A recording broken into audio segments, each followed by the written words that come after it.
नमस्कार, स्वागत है आप सभी का हमारे आज के खास बुलेटिन में।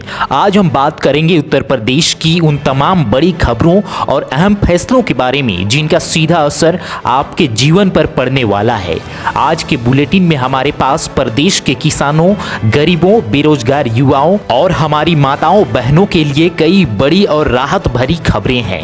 उत्तर प्रदेश में भ्रष्टाचार, बेरोजगारी और बिजली पानी जैसी समस्याओं को जड़ से खत्म करने के लिए सरकार कौन से नए कदम उठाने जा रही है, इस पर विस्तार से चर्चा करेंगे। साथ ही हम आपको बताएंगे पीएम किसान सम्मान निधि की अगली किस्त की सटीक तारीख, यूपी पुलिस की नई सोशल मीडिया पॉलिसी और नए नियमों के बारे में, आयुष्मान कार्ड और पीएम आवास योजना को लेकर आई नई अपडेट, और साथ ही जानेंगे प्रदेश में टोल टैक्स, रेलवे और सिम कार्ड से जुड़े उन 10 से 15 नए नियमों को जो आज से लागू होने जा रहे हैं। इसके अलावा पेट्रोल डीजल के दाम, मौसम का मिजाज और यूपी की राजनीति में मचे घमासान पर भी हमारी नजर रहेगी। अगर आप उत्तर प्रदेश के निवासी हैं और हर अपडेट सबसे पहले पाना चाहते हैं तो हमारे चैनल को सब्सक्राइब जरूर करें। चलिए शुरू करते हैं आज की पहली बड़ी खबर। उत्तर प्रदेश स्थापना दिवस के अवसर पर मुख्यमंत्री योगी आदित्यनाथ ने प्रदेश की जनता को विकास और रोजगार की नई सौगातें दी हैं। इस आयोजन का मुख्य उद्देश्य यूपी को देश का प्रमुख औद्योगिक हब और ग्रोथ इंजन बनाना है। मुख्यमंत्री ने बताया कि कैसे बेहतर कानून व्यवस्था और निवेश नीतियों के कारण राज्य में बड़े पैमाने पर उद्योग लग रहे हैं, जिससे युवाओं के लिए लाखों नए अवसर पैदा हुए हैं। सरकार का लक्ष्य प्रदेश को $1 ट्रिलियन की इकोनॉमी बनाना है। यूपी दिवस के माध्यम से राज्य की सांस्कृतिक विरासत और उभरती आर्थिक शक्ति का भव्य प्रदर्शन किया गया। चलिए अगला न्यूज देखिए। अब उत्तर प्रदेश के हजारों बेघर परिवारों के लिए बड़ी खुशखबरी है। प्रधानमंत्री आवास योजना के तहत प्रदेश भर में पात्र लाभार्थियों को उनके पक्के घर के सपने के लिए पहली किस्त जारी कर दी गई है। अकेले अंबेडकर नगर जैसे जिलों में हजारों लाभार्थियों के खातों में डीबीटी के माध्यम से पैसा ट्रांसफर किया गया है। योगी सरकार का लक्ष्य है कि प्रदेश का कोई भी गरीब परिवार बिना छत के ना रहे। इस योजना के तहत उन लोगों को प्राथमिकता दी जा रही है जो कच्चे घरों या झोपड़ियों में रह रहे हैं। प्रशासन ने स्पष्ट किया है कि निर्माण कार्य शुरू होते ही अगली किस्तें भी समय पर भेजी जाएंगी। अधिकारियों को निर्देश दिए गए हैं कि आवास निर्माण की गुणवत्ता और पारदर्शिता में कोई कमी ना आए। अगर आपने भी आवेदन किया है तो अपना नाम लाभार्थी सूची में चेक कर सकते हैं। और बड़ी खबर देखिए। अब भारतीय रेलवे ने यात्रियों के लिए बड़े बदलाव लागू कर दिए हैं। अब अगर आपके पास कंफर्म टिकट है और आप अपनी यात्रा की तारीख बदलना चाहते हैं तो आपको टिकट कैंसिल करने की जरूरत नहीं होगी। आप ऑनलाइन ही अपनी यात्रा को रीशेड्यूल कर सकते हैं, जिससे आप भारी कैंसिलेशन चार्ज से बच जाएंगे। साथ ही दलाली रोकने के लिए अब टिकट बुकिंग के पहले दिन केवल आधार वेरीफाइड यूजर्स ही बुकिंग कर सकेंगे। इसके अलावा चार्ट बनने के बाद खाली सीटों की जानकारी अब तुरंत ऑनलाइन अपडेट होगी, जिससे वेटिंग वाले यात्रियों को कंफर्म टिकट मिलने में आसानी होगी। रेलवे के ये नए नियम आपके सफर को और भी ज्यादा आरामदायक और किफायती बनाएंगे। इसके अलावा अब देखिए, हाईवे पर टोल वसूली के नियमों में बड़ा बदलाव। 1 अप्रैल से लागू होगा नया सिस्टम। सड़क परिवहन मंत्रालय 1 अप्रैल से टोल टैक्स वसूलने की प्रक्रिया में बड़ा बदलाव करने जा रहा है। अब हाईवे पर फास्टैग की जगह MLFF यानी कि multi lane free flow system लागू करने की तैयारी है। इस नई तकनीक के तहत टोल प्लाजा के बैरियर हटा दिए जाएंगे, जिससे वाहन बिना रुके अपनी गति में निकल सकेंगे। कैमरों और सेंसर के जरिए वाहन की नंबर प्लेट को स्कैन कर सीधे खाते में टोल काट दिया जाएगा। इसका सबसे बड़ा फायदा यह होगा कि यात्रियों को अब टोल बूथों पर लंबी कतारों में नहीं फंसना पड़ेगा, जिससे समय और ईंधन दोनों की बचत होगी। उसके बाद अब सावधान हो जाइए, क्योंकि फरवरी से बंद हो सकते हैं आपके व्हाट्सएप अकाउंट। नया नियम भारत सरकार फरवरी 2026 से सिम बाइंडिंग का सख्त नियम लागू करने जा रही है। इसके तहत अब आपका व्हाट्सएप अकाउंट केवल उसी फोन में चलेगा जिसमें वह सिम कार्ड मौजूद होगा। अगर आप किसी दूसरे नंबर से व्हाट्सएप चला रहे हैं जो उस मोबाइल में नहीं है तो आपका अकाउंट ब्लॉक किया जा सकता है। इस नियम का मुख्य उद्देश्य OTP चोरी और फर्जी सिम के जरिए होने वाले साइबर फ्रॉड को रोकना है। व्हाट्सएप के साथ साथ बैंकिंग ऐप्स के लिए भी यह सुरक्षा चक्र अनिवार्य होगा। सुरक्षित रहने के लिए अपना सिम और अकाउंट एक ही डिवाइस में रखें। अगली खबर देखिए अब, ईपीएफओ का नया नियम 2026 लागू, पीएफ निकालना और ट्रांसफर करना हुआ बेहद आसान। ईपीएफओ ने कर्मचारियों को बड़ी राहत देते हुए पीएफ निकासी और ट्रांसफर के नियमों में क्रांतिकारी बदलाव किए हैं। अब नई ऑटो ट्रांसफर सुविधा के तहत नौकरी बदलने पर आपको अपना पीएफ बैलेंस ट्रांसफर करने के लिए मैनुअल आवेदन नहीं करना होगा। यह अपने आप नई कंपनी के खाते में ट्रांसफर हो जाएगा। इसके अलावा एडवांस निकासी के दावों का निपटारा अब महज 3 से 4 दिनों के भीतर होगा। ई-केवाईसी और आधार लिंकिंग की प्रक्रिया को भी सरल बनाया गया है, जिससे दफ्तरों के चक्कर काटने की जरूरत खत्म हो गई है।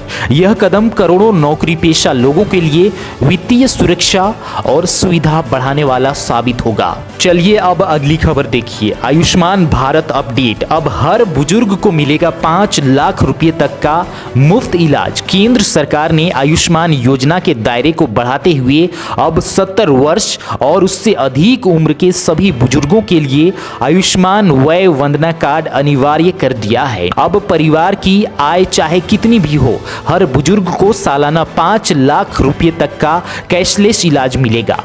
उत्तर प्रदेश में इसके लिए विशेष अभियान चलाया जा रहा है। पात्र लोग आयुष्मान ऐप या beneficiary.nha.gov.in पर जाकर आधार के जरिए ई-केवाईसी कर खुद ही अपना कार्ड डाउनलोड कर सकते हैं। यह कार्ड गंभीर बीमारियों में आर्थिक सुरक्षा प्रदान करेगा। अब अगली खबर देखिए, मौसम से जुड़ी हुई। उत्तर प्रदेश में आज कड़ाके की ठंड और घने कोहरे ने जनजीवन प्रभावित कर दिया है।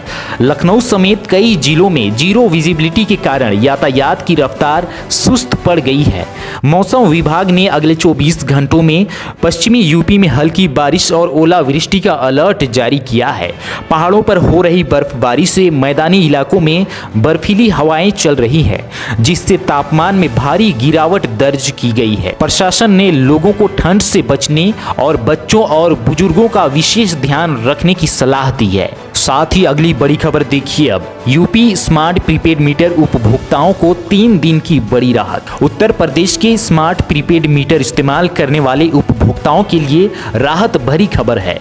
अब बिजली विभाग ने बैलेंस खत्म होने के बाद भी 3 दिनों तक बिजली ना काटने का फैसला लिया है। अक्सर रिचार्ज खत्म होते ही अचानक बिजली गुल होने से लोगों को काफी परेशानी होती थी, खासकर रात के समय या छुट्टियों में। अब उपभोक्ताओं को 72 घंटे का ग्रेस पीरियड मिलेगा ताकि वे इस दौरान अपना मीटर रिचार्ज कर सकें। प्रशासन के इस कदम का उद्देश्य उपभोक्ताओं को अचानक होने वाली असुविधा से बचाना है। बिजली से जुड़ी ऐसी ही अपडेट्स के लिए हमसे जुड़े रहें। अब अगली खबर देखते हैं, पीएम किसान योजना से जुड़ी हुई। देश के करोड़ों किसानों के लिए खुशखबरी है। पीएम किसान सम्मान निधि की 22वीं किस्त फरवरी 2026 में जारी होने की संभावना है। पात्र किसानों के खाते में सीधे 2000 रुपये भेजे जाएंगे। हालांकि लाभ पाने के लिए ई-केवाईसी और भू सत्यापन अनिवार्य है। जिन किसानों ने ये प्रक्रिया पूरी नहीं की है, उनका पैसा अटक सकता है। नए किसान आधिकारिक वेबसाइट pmkisan.gov.in पर जाकर आवेदन कर सकते हैं। अपनी किस्त का स्टेटस चेक करने के लिए पोर्टल पर आधार नंबर दर्ज करें। सरकारी योजनाओं की हर अपडेट के लिए हमसे जुड़े रहें। अब एक बड़ी खबर देखिए, यूपी पुलिस एसआई भर्ती आवेदन सुधारने का आखिरी मौका। यूपी पुलिस भर्ती एवं प्रोन्नति बोर्ड ने एसआई यानी कि सब इंस्पेक्टर और एएसआई पदों के लिए आवेदन करने वाले अभ्यर्थियों को बड़ी राहत दी है। अगर आपके आवेदन फॉर्म में कोई गलती हो गई है तो अब आप उसे सुधार सकते हैं।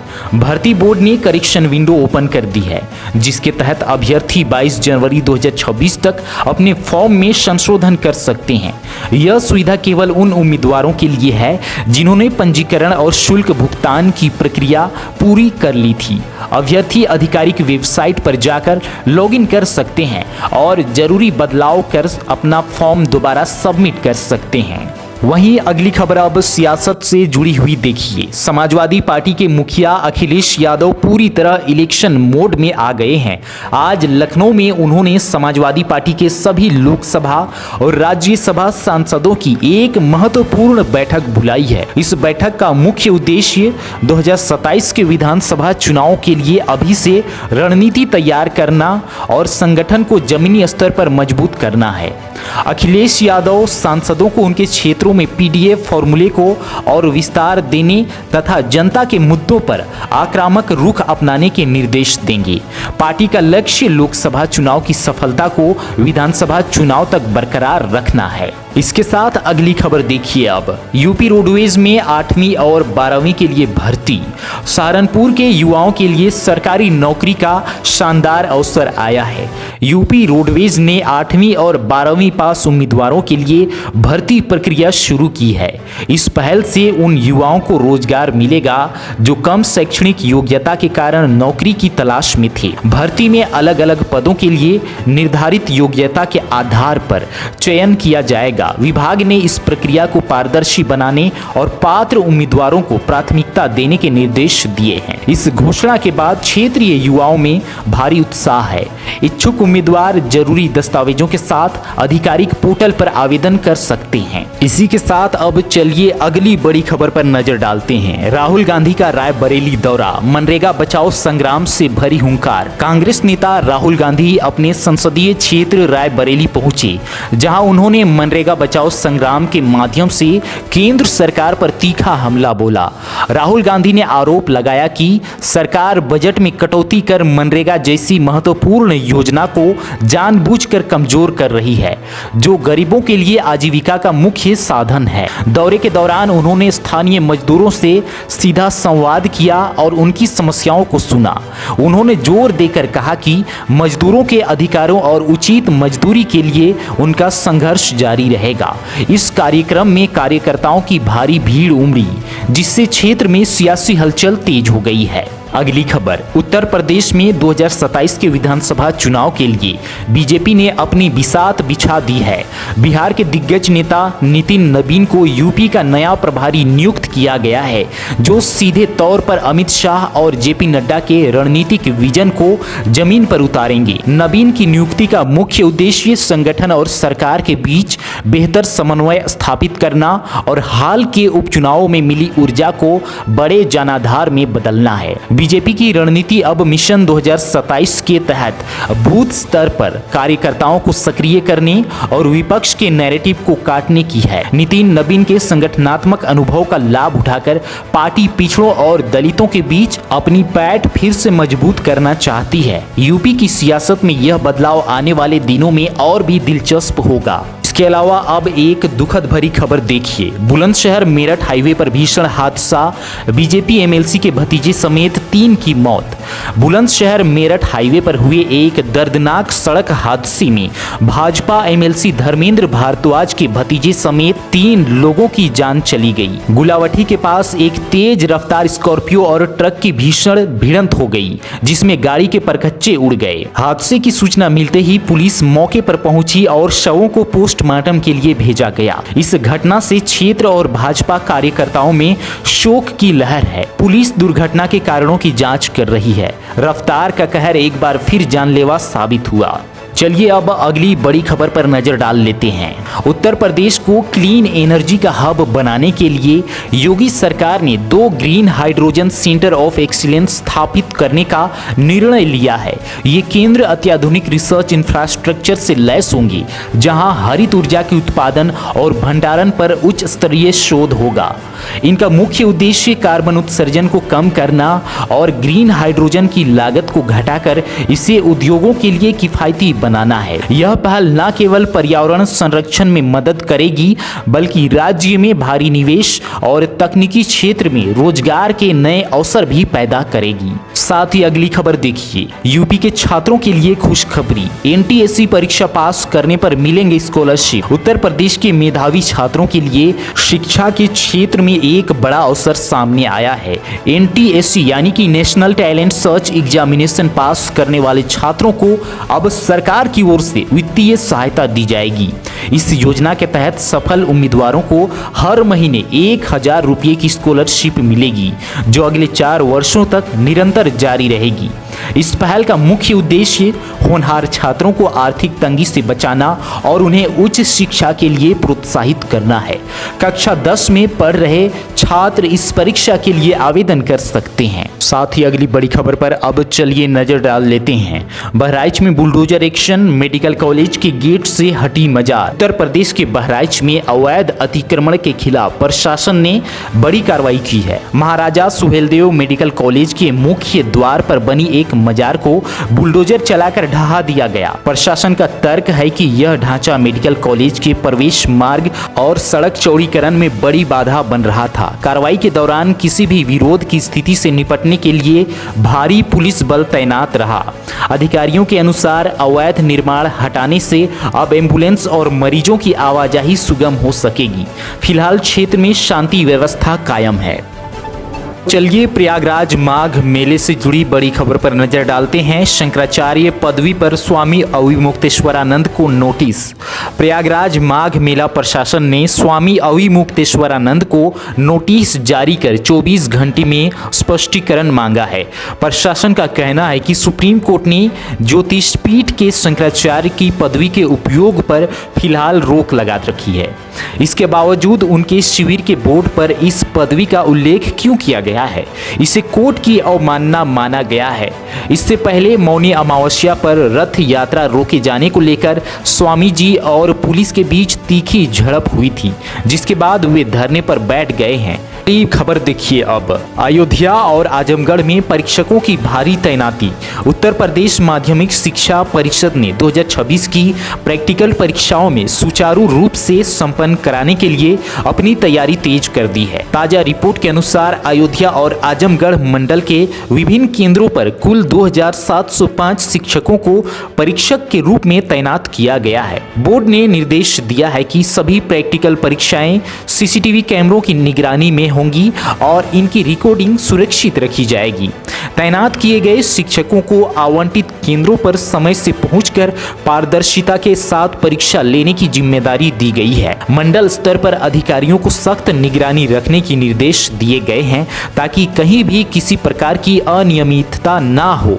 जो शिक्षक ड्यूटी में लापरवाही बरतेंगे उन पर सख्त कार्रवाई की जाएगी। चलिए अब अगली खबर देखते हैं। यूपी में लोकतंत्र का महापर्व। सिर्फ एक दिन में 7 लाख लोगों ने किया वोटर बनने के लिए आवेदन। आखिर अचानक क्यों मची नाम जुड़वाने की होड़? देखिए यह दिलचस्प रिपोर्ट। उत्तर प्रदेश में मतदाता सूची के विशेष पुनरीक्षण अभियान के तहत एक बड़ा रिकॉर्ड बना है। राज्य निर्वाचन आयोग द्वारा चलाए गए विशेष दिवस अभियान के दौरान महज एक दिन में 7 लाख से अधिक लोगों ने मतदाता बनने के लिए आवेदन किया है। राजधानी लखनऊ सहित पूरे प्रदेश के बूथों पर युवाओं और महिलाओं की भारी भीड़ देखी गई। सबसे खास बात यह रही कि बड़ी संख्या में पहली बार वोट डालने वाले 18-19 साल के युवाओं ने उत्साह दिखाया। निर्वाचन आयोग ने ऑनलाइन और ऑफलाइन दोनों माध्यमों से आवेदन स्वीकार किए, जिसमें डिजिटल माध्यम का भी खूब इस्तेमाल हुआ। आगामी चुनाव से पहले खुद को वोटर लिस्ट में शामिल कराने का यह जोश बताता है कि लोग अपनी लोकतांत्रिक भागीदारी को लेकर अब काफी जागरूक हो चुके हैं। साथ ही अगली बड़ी खबर देखिए अब। यूपी के संभल में दिल दहला देने वाली वारदात। एक ही परिवार के 5 सदस्यों के शव घर के अंदर मिलने से सनसनी।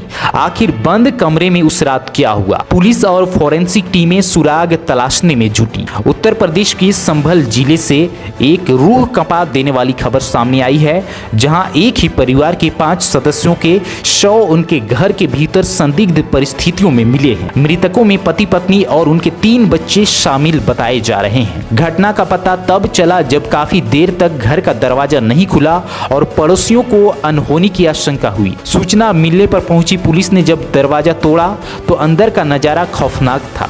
शुरुआती जांच में मामला हत्या या सामूहिक आत्महत्या के बीच उलझा हुआ है। पुलिस अधीक्षक और अन्य आला अधिकारियों ने मौके का मुआयना किया।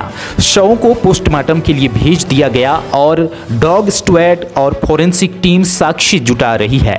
इलाके में भारी पुलिस बल तैनात है और इस सनसनीखेज घटना के बाद पूरे क्षेत्र में मातम और दहशत का माहौल है। वहीं अगली खबर, इजराइल में लाखों की नौकरी और बेहतर भविष्य का सपना। यूपी सरकार ने स्किल डेवलपमेंट मिशन के तहत युवाओं को विदेश भेजने का बड़ा अभियान शुरू किया था, लेकिन क्या हकीकत वाकई सुनहरी है? आज की रिपोर्ट में हम उन दावों की सच्चाई जानेंगे जो कागजों पर तो मजबूत है, पर इजराइल की जमीन पर कहानी कुछ और ही है। उत्तर प्रदेश सरकार ने निर्माण कार्यों के लिए हजारों श्रमिकों की भर्ती की थी। दावा था कि उन्हें बेहतरीन ट्रेनिंग दी गई है, लेकिन अब स्किल गैप पर सवाल उठ रहे हैं। वहां की आधुनिक मशीनों और तकनीकी सिस्टम को समझने में श्रमिकों को काफ़ी दिक्कत आ रही है। साथ ही भाषा की बाधा ने काम को और मुश्किल बना दिया है। वेतन की लालच में गए इन युवाओं के लिए सुरक्षा और कठिन हालात बड़ी चुनौती बन गए हैं। सवाल यह है कि क्या यह मिशन सिर्फ टारगेट पूरा करने के लिए है या वाकई युवाओं को तैयार किया जा रहा है? सरकार को इन नीतियों पर दोबारा गौर करने की जरूरत है। आपका क्या मानना है? कमेंट में जरूर बताएं। इसके अलावा आप इस वीडियो को किस जिले से देख रहे हैं हमें कमेंट पर जरूर बताएं। अगली खबर देखिए अब, यूपी के हमीरपुर से एक बड़ी खुशखबरी। मुख्यमंत्री योगी आदित्यनाथ ने पीएम आवास योजना शहरी 2.0 के तहत धनराशि जारी कर दी है, जिससे जिले के 2087 परिवारों का अपने घर का सपना सच होने जा रहा है। सरकार की इस पहल से उन गरीब और मध्यम वर्गीय परिवारों को बड़ी राहत मिली है जो लंबे समय से पक्के मकान की उम्मीद लगाए बैठे थे। इस योजना के तहत लाभार्थियों के खातों में सीधे पैसे भेजे जा रहे हैं ताकि निर्माण कार्य में कोई देरी ना हो। प्रशासन ने साफ कर दिया है कि चयन प्रक्रिया में पूरी पारदर्शिता बरती गई है और पात्र लोगों को ही इसका लाभ मिल रहा है। हमीरपुर में इस योजना को लेकर लोगों के बीच भारी उत्साह है, क्योंकि अब उन्हें कच्चे मकानों और किराए के घरों में आजादी मिलेगी। मुख्यमंत्री का लक्ष्य है कि प्रदेश के हर बेघर परिवार को छत मिले। क्या आपके क्षेत्र में भी आवास योजना का लाभ मिल रहा है? हमें कमेंट में जरूर बताएं। उत्तर प्रदेश की ऐसी ही महत्वपूर्ण खबरों के लिए हमसे जुड़े रहें। साथ ही अगली बड़ी खबर पर नजर डालते हैं। यूपी के हरदोई में पंचायत चुनाव को लेकर पुलिस ने अपनी कमर कस ली है। चुनाव के दौरान शांति व्यवस्था बनाए रखने और किसी भी तरह की गड़बड़ी को रोकने के लिए प्रशासन ने अब हाई अलर्ट जारी कर दिया है। पुलिस कप्तान के निर्देश पर पूरे जिले में सुरक्षा के पुख्ता इंतजाम किए गए हैं ताकि मतदाता बिना किसी डर के अपने मताधिकार का प्रयोग कर सकें।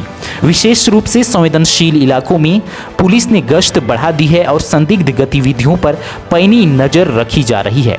इसके साथ ही जिले की सीमाओं पर चेकिंग अभियान तेज कर दिया गया है। अपराधियों और अशांति फैलाने वाले तत्वों के खिलाफ कड़ी कार्रवाई की चेतावनी दी गई है। प्रशासन का मुख्य उद्देश्य चुनावों को पूरी तरह पारदर्शी और हिंसा मुक्त संपन्न कराना है। पुलिस ने जनता से भी अपील की है कि वे किसी भी तरह की अफवाह पर ध्यान ना दें और संदिग्ध सूचना तुरंत नजदीकी थाने में दें। चुनाव से जुड़ी हर अपडेट और पल पल की खबर के लिए आप इस चैनल को जरूर सब्सक्राइब करें। अब परीक्षा से जुड़ी बड़ी खबर पर नजर डालिए। यूपी बोर्ड की परीक्षाओं को नकल विहीन और पारदर्शी बनाने के लिए आगरा में प्रशासन ने कड़े इंतजाम किए हैं। शहर में एक हाईटेक कंट्रोल रूम बनाया गया है, जहां से हर परीक्षा केंद्र की लाइव मॉनिटरिंग की जाएगी। सीसीटीवी कैमरों के जरिए पल पल की गतिविधि पर नजर रखी जाएगी ताकि परीक्षा के दौरान किसी भी तरह की गड़बड़ी या नकल की गुंजाइश ना रहे। इसके साथ ही छात्रों और अभिभावकों की मदद के लिए एक विशेष हेल्प डेस्क भी स्थापित की गई है। अगर किसी छात्र को अपने प्रवेश पत्र सेंटर या परीक्षा से जुड़ी कोई भी समस्या है तो वह इस हेल्पलाइन डेस्क के जरिए तुरंत समाधान पा सकता है। प्रशासन का पूरा जोर इस बात पर है कि छात्रों को परीक्षा के दौरान कोई मानसिक तनाव ना हो और वे सुरक्षित माहौल में पेपर दे सकें। शिक्षा विभाग के अधिकारियों के मुताबिक लापरवाही बरतने वाले केंद्रों पर सख्त कार्रवाई होगी। अगर आप भी अब एक सेंसिटिव खबर पर नजर डालते हैं। श्रावस्ती के एक मदरसे को लेकर इलाहाबाद हाईकोर्ट ने बड़ा और महत्वपूर्ण फैसला सुनाया है। कोर्ट ने प्रशासन द्वारा सील किए गए मदरसे को तुरंत खोलने का आदेश देते हुए स्पष्ट किया है कि केवल मान्यता न होने के आधार पर किसी मदरसे को पूरी तरह सील नहीं किया जा सकता। हाईकोर्ट ने इस मामले की सुनवाई के दौरान कहा कि शिक्षा के अधिकार और धार्मिक संस्थानों के संचालन के नियमों को ध्यान में रखना जरूरी है। कोर्ट के मुताबिक यदि मान्यता में कोई कमी है तो नियमानुसार कार्रवाई होनी चाहिए, लेकिन सीधे संस्थान पर ताला जड़ देना सही प्रक्रिया नहीं है। प्रशासन के इस कदम को कोर्ट ने कानून के दायरे से बाहर माना और प्रबंधन को बड़ी राहत दी। इस फैसले के बाद अब श्रावस्ती के उस मदरसे में फिर से पढ़ाई शुरू हो सकेगी। कोर्ट का यह आदेश राज्य के अन्य गैर मान्यता प्राप्त मदरसों के लिए भी एक बड़ी नज़र बन सकता है। प्रशासन को निर्देश दिए गए हैं कि वे कानून सम्मत तरीके से ही आगे की जांच या कार्रवाई करें। शिक्षा और कानून से जुड़ी ऐसी ही बड़ी खबरों के लिए हमसे जुड़े रहें। एक दिलचस्प खबर देखिए, 7 करोड़ का इनकम टैक्स नोटिस और जेब में फूटी कौड़ी नहीं। यूपी के हरदोई में एक मजदूर के साथ हुआ ऐसा खेल कि विभाग के भी होश उड़ गए। जानिए कैसे एक गरीब मजदूर के नाम पर हो गया करोड़ों का फर्जीवाड़ा। हरदोई के मजदूर को 7 करोड़ का नोटिस। करोड़ों के फर्जीवाड़े का खुलासा। उत्तर प्रदेश के हरदोई जिले से एक हैरान कर देने वाला मामला सामने आया है। यहाँ एक दिहाड़ी मजदूर गोविंद कुमार के पैरों तले जमीन खिसक गई जब उसे 7 करोड़ रुपए का इनकम टैक्स नोटिस मिला। नोटिस मिलने के बाद पता चला कि गोविंद के नाम और दस्तावेजों का गलत इस्तेमाल कर एक फर्जी कंपनी बनाई गई और उससे करोड़ों का लेन देन किया गया। गोविंद का कहना है कि उसे तो यह भी नहीं पता कि इतने शून्य कितने होते हैं। वह मुश्किल से 2 वक्त की रोटी कमा पाता है। शुरुआती जांच में यह बड़ा वित्तीय धोखाधड़ी का मामला लग रहा है, जिसमें जालसाजों ने मजदूर के पैन कार्ड और आधार का दुरुपयोग किया है। पुलिस और आयकर विभाग अब उन असली चेहरों की तलाश कर रही है जिन्होंने इस मजदूर को मोहरा बनाकर करोड़ों का काला धन इधर उधर किया। अब अगली खबर देखिए, मुरादाबाद की एक सरकारी गौशाला से बेहद दर्दनाक खबर सामने आई है, जहां ठंड और चारे की भारी किल्लत ने 5 मासूम पशुओं की जान ले ली है। इसके अलावा 4 और पशुओं की हालत बेहद गंभीर बनी हुई है, जो जिंदगी और मौत के बीच जूझ रहे हैं। यह घटना सरकारी तंत्र के उन तमाम दावों पर बड़ा सवालिया निशान लगाती है जिसमें पशुओं की सुरक्षा और चारे के पर्याप्त इंतजाम की बात कही जाती थी। स्थानीय रिपोर्ट के मुताबिक भीषण कड़ाके की ठंड और बारिश के बीच गौशाला में पशुओं को ढकने या ठंड से बचाने के उचित इंतजाम नहीं थे। साथ ही चारे की कमी ने इन बेजुबानों की स्थिति को और भी बदतर बना दिया है। बताया जा रहा है कि सरकारी अमले ने हालात को संभालने की कोशिश तो की, लेकिन वे पूरी तरह नाकाम साबित हुए। ग्रामीणों और पशु प्रेमियों में इस घटना को लेकर भारी आक्रोश है। उनका आरोप है कि अधिकारियों की लापरवाही ने इन बेगुनाह पशुओं की जान ले ली है। प्रशासन अब मामले की लीपापोती में जुटा है, लेकिन ये तस्वीरें चीख चीख कर व्यवस्था की पोल खोल रही है। आखिर कब तक बजट और फाइलों के बीच इन बेजुबानों की बलि चढ़ती रहेगी? क्या जिम्मेदार अधिकारियों पर कोई ठोस कार्रवाई होगी? अपनी राय कमेंट में जरूर बताएं। इसके अलावा धार्मिक यात्रा करने वालों के लिए एक शानदार खबर। भारतीय रेलवे ऋषिकेश से गंगा सागर तक भारत गौरव टूरिस्ट ट्रेन चलाने जा रहा है। सबसे खास बात यह है कि इस आस्था की यात्रा के लिए आप मुरादाबाद, बरेली, लखनऊ और वाराणसी जैसे स्टेशनों से भी सवार हो सकते हैं। यह पूरी यात्रा 9 रात और 10 दिनों की होगी, जो 18 फरवरी से शुरू हो रही है। इस दौरान आपको गंगा सागर के साथ साथ जगन्नाथपुरी, कोणार्क मंदिर, गया, बैद्यनाथ धाम और अयोध्या जैसे पावन तीर्थों के दर्शन कराए जाएंगे। किराए की बात करें तो स्लीपर क्लास के लिए पैकेज करीब 19,110 रुपये से शुरू है। इसमें यात्रियों के रहने, शाकाहारी भोजन, टूरिस्ट बसों की सुविधा और यात्रा बीमा जैसी तमाम सुविधाएं शामिल है। अगर आप भी इस पवित्र यात्रा का हिस्सा बनना चाहते हैं तो IRCTC की वेबसाइट पर जाकर अपनी बुकिंग करा सकते हैं। अगली खबर, वाराणसी के मणिकर्णिका घाट विवाद पर धर्म संसद के महासचिव स्वामी जितेंद्रानंद सरस्वती ने कड़ा रुख अपनाया है। उन्होंने साफ शब्दों में कहा कि काशी में मंदिर तोड़े जाने की अफवाह फैलाना निचले स्तर की राजनीति है। स्वामी जी का कहना है कि विकास कार्यों के नाम पर जो भ्रामक खबरें फैलाई जा रही है वे केवल जनता को गुमराह करने और धार्मिक भावनाओं को भड़काने की कोशिश है। इस मामले में प्रशासन पहले ही स्पष्ट कर चुका है कि सोशल मीडिया पर वायरल हो रहे कुछ वीडियो एआई जनरेटेड या पुराने हैं। पुलिस ने इस मामले में राज्यसभा सांसद संजय सिंह और पप्पू यादव समेत 8 लोगों को नोटिस भी जारी किया है। अधिकारियों का दावा है कि श्री काशी विश्वनाथ कॉरिडोर स्थित कुंभ महादेव मंदिर पूरी तरह सुरक्षित है, जबकि अफवाहों में इसे खंडित बताया जा रहा था। स्वामी जितेंद्रानंद सरस्वती ने जोर देकर कहा कि काशी की परंपराओं और धरोहर के साथ कोई समझौता नहीं किया जा रहा है, बल्कि विकास कार्यों से श्रद्धालुओं को बेहतर सुविधाएं मिलेंगी। उन्होंने लोगों से अपील की है कि वे ऐसी किसी भी भ्रामक जानकारी पर विश्वास न करें जिससे शहर का आपसी सौहार्द बिगड़े। राजनीति अपनी जगह है, लेकिन धर्म और आस्था के केंद्र को लेकर झूठ फैलाना निंदनीय है। साथ ही बरेली जिले से एक बड़ी खबर सामने आई है, जहां गरीबों के हक पर डाका डालने वाले 20,000 अमीरों के राशन कार्ड काट दिए गए हैं। प्रशासन ने आयकर और परिवहन विभाग के आंकड़ों का मिलान किया तो पता चला कि जिले में हजारों लोग ऐसे हैं जो संपन्न होने के बावजूद मुफ्त राशन डकार रहे थे। जांच में कुल 39,000 लोग संदिग्ध पाए गए थे, जिसमें से अब तक 20,000 से अपात्र होने की पुष्टि हो चुकी है। ये ऐसे लोग हैं जो या तो आयकर रिटर्न भर रहे हैं या उनके पास कार, ट्रैक्टर और अन्य लग्जरी गाड़ियां मौजूद हैं। जिला पूर्ति अधिकारी के मुताबिक अभी बाकी संदिग्धों का सत्यापन जारी है और यह संख्या अभी और बढ़ सकती है। नियमों के अनुसार सरकारी नौकरी करने वाले आयकर दाता या लग्जरी सुविधाओं वाले लोग इस योजना के लिए पात्र नहीं है।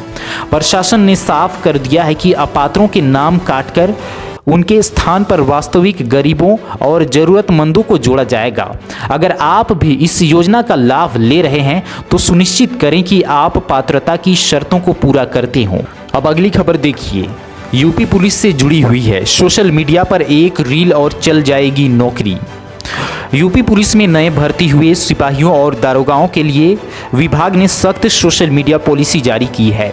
अगर आप पुलिस विभाग का हिस्सा बनने जा रहे हैं तो अनुशासन के इन नियमों को जानना बेहद जरूरी है, क्योंकि एक छोटी सी गलती आपकी मेहनत से पाई गई नौकरी छीन सकती है। चलिए जानते हैं किन बातों के लिए आप पर पाबंदी लगाई गई है। सबसे पहले वर्दी में रील बनाना। ड्यूटी के दौरान या ड्यूटी के बाद भी वर्दी पहनकर रील बनाना, डांस करना या आपत्तिजनक वीडियो डालना पूरी तरह प्रतिबंधित है। इसके अलावा हथियारों का प्रदर्शन, सरकारी हथियारों या गाड़ियों के साथ फोटो वीडियो शेयर करना अनुशासनहीनता माना जाएगा। इसके अलावा ट्रेनिंग की वीडियो, ट्रेनिंग सेंटर के अंदर की गतिविधियां या गोपनीय जानकारी को सोशल मीडिया पर लाइव टेलीकास्ट करना मना है। साथ ही अभद्र टिप्पणी, किसी भी राजनीतिक दल, धर्म या व्यक्ति के खिलाफ सोशल मीडिया पर टिप्पणी करना भारी पड़ सकता है। भर्ती बोर्ड और विभाग ने साफ कर दिया है कि सोशल मीडिया का इस्तेमाल केवल जनता की मदद और विभाग के सकारात्मक कार्यों के प्रचार के लिए होना चाहिए। नियमों का उल्लंघन करने पर सस्पेंशन को लेकर बर्खास्तगी तक की कार्रवाई हो सकती है। इसके अलावा चलिए अब अगली बड़ी खबर पर नजर डालते हैं। कानपुर की सीमामऊ सीट से समाजवादी पार्टी के नवनिर्वाचित विधायक नसीम सोलंकी की इन दिनों अपने बयानों को लेकर काफी चर्चा में है। विधानसभा में शपथ ग्रहण के बाद उन्होंने अपने पति और पूर्व विधायक इरफान सोलंकी को विधायक जी कहकर संबोधित किया, जिसे सुनकर वहां मौजूद लोग दंग रह गए। इसके साथ ही उन्होंने उत्तर प्रदेश विधानसभा के अध्यक्ष सतीश महाना को अपना मार्गदर्शक बताया। नसीम सोलंकी ने कहा कि राजनीति की दुनिया उनके लिए नई है और वह सदन की कार्य प्रणाली सीखने के लिए वरिष्ठ नेताओं से सलाह लेने में संकोच नहीं करेंगी। विपक्षी दल के नेता को मेंटोर कहना राजनीतिक रूप से काफी दिलचस्प माना जा रहा है। उन्होंने स्पष्ट कहा है कि उनका एकमात्र लक्ष्य सीमामऊ की जनता की सेवा करना और अपने पति के अधूरे कामों को पूरा करना है।